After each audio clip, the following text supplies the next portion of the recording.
सतगुरु जी की प्यारी साध संगत जी, जब हम सब सेवा पर जाने के लिए अपने घर से कदम निकालते हैं तो फिर हमें एक बात को अच्छी तरह से हमेशा समझना चाहिए कि हमारे घर से कदम बाहर निकालते ही हमें हमारे पीछे घर की चिंता करने की कोई ज़रूरत नहीं होनी चाहिए, क्योंकि हमारे पीछे से घर और परिवार की संभाल खुद सतगुरु करते हैं। वह चाहे किसी भी रूप में आए, लेकिन हम हमारे घर परिवार की जिम्मेदारी सतगुरु की होती है। आज की जो साखी है वो एक ऐसी और सच्ची घटना पर आधारित है। यह साखी झारखंड के जमशेदपुर में रहने वाले एक सत्संगी की है। पेशे से यह सत्संगी एक बहुत बड़ा बिजनेसमैन था और पैसे की कोई कमी नहीं थी। आलीशान घर, गाड़ी, सब कुछ था। सत्संगी के 2 बच्चे थे, बेटी 8 साल की और बेटा 5 साल का था। लेकिन इस सत्संगी की पत्नी का कुछ 1 साल पहले देहांत हो गया था। अब यह अकेला ही अपने बच्चों को पाल रहा था। सुबह यह अपने ऑफिस जाते समय बच्चों को स्कूल छोड़ता और दोपहर को इसका ड्राइवर बच्चों को स्कूल से लेकर घर छोड़ता था।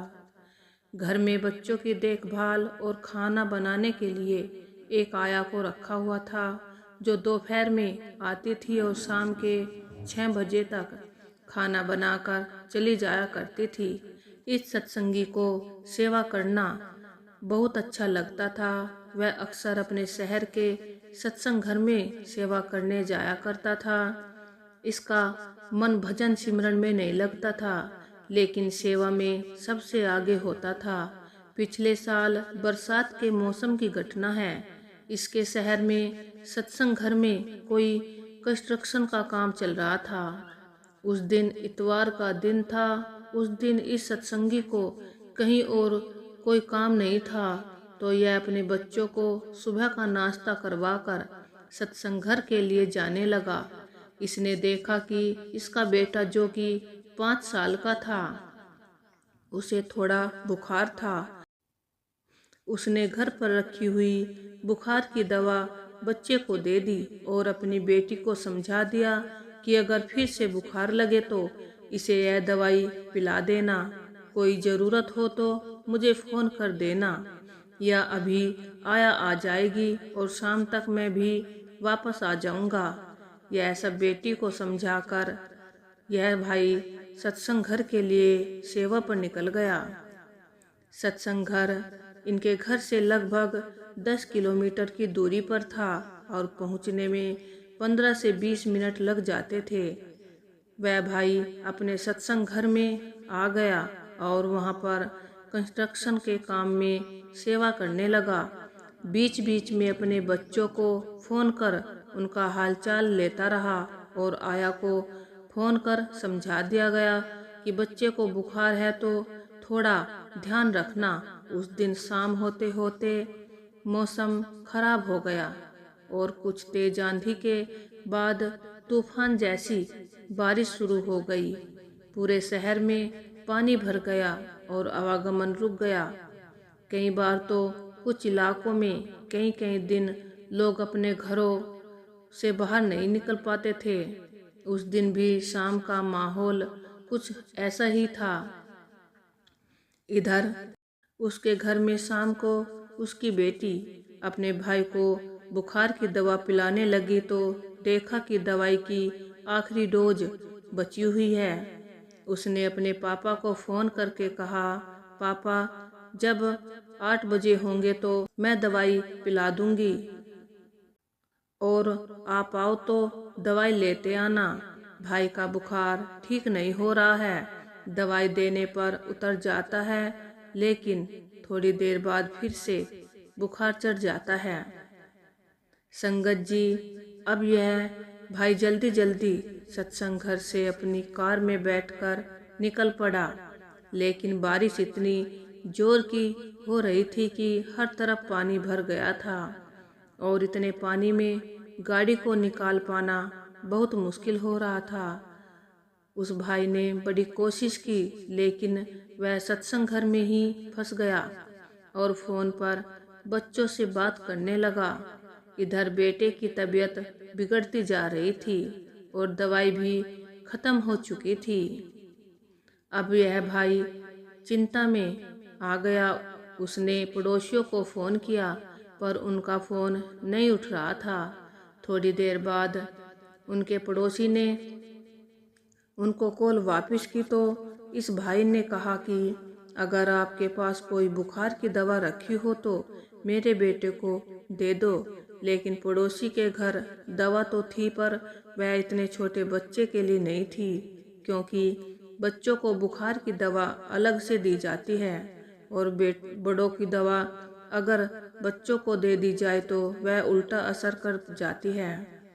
अब इस भाई को समझ नहीं आ रहा था कि क्या करे। उस भाई ने डॉक्टर हेल्पलाइन नंबर पर कॉल करने की कोशिश की ताकि कोई डॉक्टर किसी तरह जाकर बच्चे को देख सके।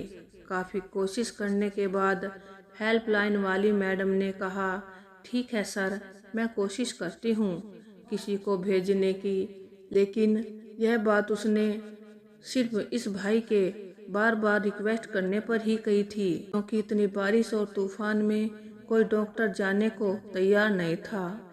सबको अपनी जान प्यारी होती है। तो इस भाई ने अपने बच्चों को फ़ोन कर दिया और कहा, अभी कुछ देर में डॉक्टर आएंगे और वे दवाई देकर जाएंगे। लेकिन डॉक्टर ने तो आना नहीं था।